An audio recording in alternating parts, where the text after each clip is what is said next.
What is the Qur'an? The Qur'an is more than just a book. It is the foundation of Islam, believed by Muslims to be God's final revelation. In this short video, we explore briefly its origins, structure, themes, and significance in Muslim life, and the different scholarly views about its origins and preservation. This video functions as a background to the introductory lectures I am giving on the Qur'an. Let's begin. So, what is the Qur'an? The Qur'an is the central religious text of Islam. It is regarded by Muslims as the literal word of God, Allah, revealed to the Prophet Muhammad, peace be upon him, over a 22-year period, starting in 610 of the Common Era and ending in 632. Muslims believe it is God's final and complete revelation, and follows earlier revelations or scriptures like the Torah and the Gospel. How do Muslims view the Qur'an? For Muslims, the Qur'an is not just a book, but a divine guide to life. It is seen as a source of spiritual, moral, and practical guidance. Reciting the Qur'an is an act of worship, and its preservation and memorization hold immense significance. Many Muslims memorize the entire Qur'an, a practice that is common around the world among Muslims. Muslims also view the Qur'an as a miracle.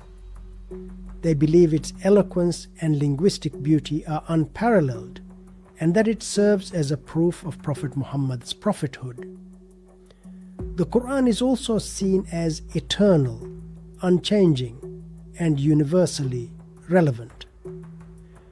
What are Muslims' basic beliefs about the Qur'an?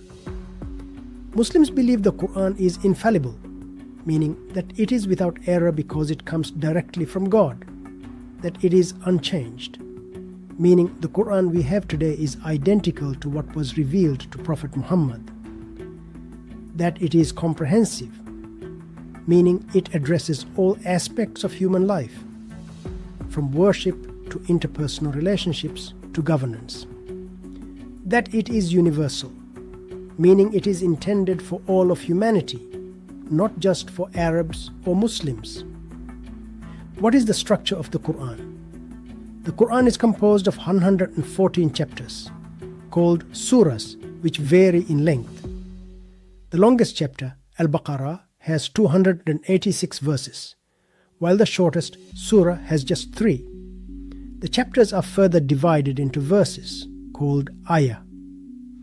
These chapters are arranged roughly in order of length, with longer chapters appearing at the beginning of the Qur'an, except the chapter 1, which is a short one. The Qur'an is traditionally divided into 30 equal sections, called juz, to facilitate recitation over a month, especially during the month of Ramadan, the month of fasting. It is also categorized by themes. The early revelations in Mecca focus more on spirituality, morality, and the oneness of God, while the later revelations in Medina address societal laws and communal matters and legal and political issues. What are the key themes of the Qur'an? The Qur'an covers a wide range of themes, but here are some key ones. Tawheed, that is, oneness of God. The core of the Qur'an is the belief in one God who is merciful, all-knowing, and just. Another theme is prophethood. It emphasizes that prophets, including Abraham, Moses, Jesus, and Muhammad, were sent to guide humanity. Afterlife is an important theme as well. The Qur'an stresses accountability, the Day of Judgment, and the reality of heaven and hell. Ethics and morality is a major theme. It provides guidance on honesty, compassion, justice, and other virtues. Social justice is also a key theme and covers issues like care for the poor, fairness in business, and rights for women. Another theme is worship, or in Arabic, ibadah. The Qur'an outlines rituals like prayer, fasting, and pilgrimage.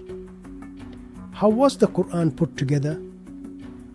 The Qur'an was revealed or communicated orally to Prophet Muhammad over 22 years. Prophet Muhammad recited it to his immediate followers, known as companions. Many companions memorized parts of the Qur'an and wrote down some parts. Muslim tradition holds that after Prophet Muhammad's death, the first Caliph Abu Bakr initiated its compilation under the supervision of Zayd ibn Thabit, one of Prophet Muhammad's primary scribes.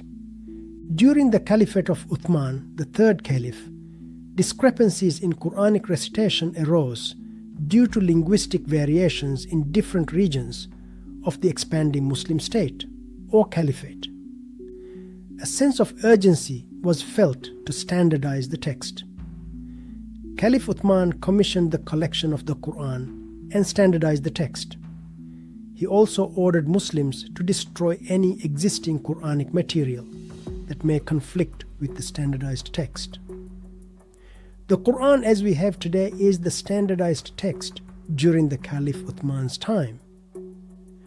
Are there different versions of the Qur'an? Muslims maintain that the Qur'an's text has remained unchanged since Uthman's compilation. However, there are variations in recitation of some words of the Qur'an called qira'ah. These differences, which are rooted in dialectical diversity, do not affect the meaning in any significant way, but may alter pronunciation or grammatical structure slightly. In contrast to the Bible, where different translations and manuscripts may contain significant discrepancies, Muslims believe the Qur'an has been remarkably preserved in its original Arabic form.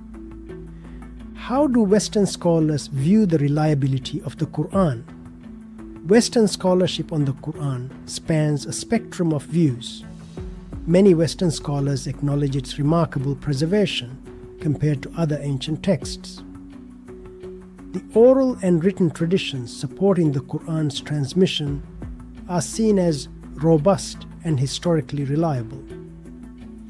However, there are some Western scholars who challenge the traditional Muslim narrative.